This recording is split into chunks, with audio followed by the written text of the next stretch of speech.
Hello everyone, welcome back to my channel. நம்ம இன்னைக்கு என்னத்தை பத்தி பார்க்க போறோம்னு சொன்னா HSE Management lost time injuries. So வீடியோக்குள்ள போறதுக்கு முன்னாடி நம்ம சேனலை சப்ஸ்கிரைப் பண்ணாதவங்க சப்ஸ்கிரைப் பண்ணிடுங்க. வாங்க இப்ப வீடியோக்குள்ள போகலாம்.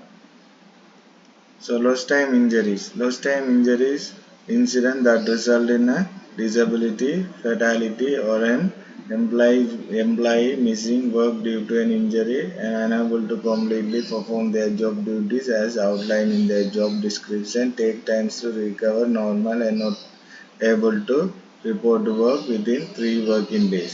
So ஒரு எம்ப்ளாயி விபத்தின் பிற்பாடு அவருடைய அவருக்கு டிசேபிலிட்டி, ஸோ அவர் உயிரிழக்கும் பட்சத்தில் அப்புறம் அவர் நார்மலாக 3 ஒர்க்கிங் டேஸ் அவருடைய நார்மல் வேலையை செய்ய முடியாத பட்சத்தில் அது லாஸ்ட் டைம் இன்ஜரியாக கருதப்படும். ஸோ நம்ம இப்போ பார்க்கலாம் last time injuries frequency rate எப்படி கண்டறியறது. ஸோ அந்த இது ஒரு standard formula. So LTIR lost time injury rate is equal to number of LTI into 200,000 divided by total working hours. அதாவது total main working hours அதில் நம்ம பிரிக்க போகிறோம். So LTI rate is equal to இங்கே வழங்கப்பட்டிருக்குது number of LTI 2. So 2 into 200,000 divided by 1 million. So 1 million-ஆல்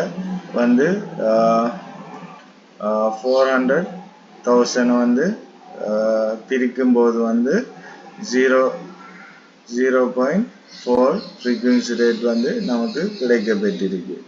so இதுதான் lost time injuries frequency rate கண்டறிகிற முறை and formula.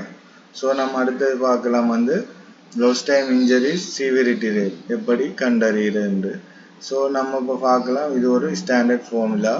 So LTI severity rate is equal to number of days lost into 200,000. So 200,000 divided by total working hours. So number of days lost இந்த விபத்தால் எத்தனை நாட்கள் விரயமாயிருக்கு, அதாவது லோஸ்டாக இருக்குன்னு சொல்லி பார்க்கும்போது 8 நாட்கள். So 8 into 200,000 divided by 1 million. So 1 million working hours. So 8 into 200,000 1,600,000. So 1,600,000 நம்ம இப்போ 1 மில்லியனால் பிரிக்கும்போது 1.6 severity rate நமக்கு கிடைக்கப்பட்டிருக்கு. ஸோ இதுதான் lost time injuries severity rate கண்டறிகிற முறை. நம்ம அடுத்த பார்க்கலாம் இந்த 200,000 எப்படி என்று சொல்லி இந்த ஃபார்முலாவில். ஸோ இங்கே OSA standard பிரகாரம் the 200,000 is not an illogical figure. It represents 100 employees working 40 hours a week for a 50-week calendar year. அதாவது OSA கன்சிடர் பண்ணது ஒரு வருடத்தில் 50 வீக்ஸ், அதாவது 50 வாரங்கள் இருப்பதாக. ஒரு ஒர்க்கருக்கு ஒரு நாளையில் 8 hours ஒர்க் பண்ண முடியும். ஸோ ஒரு வாரத்தில் 5 days ஒர்க் பண்ண முடியும்னு சொல்லி ஒரு ஸ்டாண்டர்டில் ஸ்டாண்டர்டைஸ் பண்ணப்பட்டிருக்கு. ஸோ அதன் பிரகாரம் 50 வீக்ஸை 8 hours-ஆல் பெருக்கி 5 days-ஆல் பெருக்கும்போது 2,000 working hours for 1 person சொல்லி நமக்கு கிடைக்கப்பட்டிருக்கு. ஸோ இந்த 2,000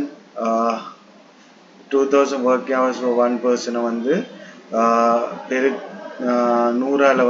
பெருக்கும்போது நமக்கு 200,000 கிடைக்கப்பட்டிருக்கு. அதாவது 100% working year பெருக்கும்போது 2,000 100-ஆல் பெருக்கும்போது நமக்கு 200,000 working hours of 100% in a year கிடைக்கப்பட்டிருக்கு. So இந்த முறையால் தான் நமக்கு இந்த 200,000 கிடைக்கப்பெற்று இந்த ஃபார்முலாவில் நுழைக்கப்பட்டிருக்கு. Thank you. Thanks for watching my video. See you with next video. Bye bye.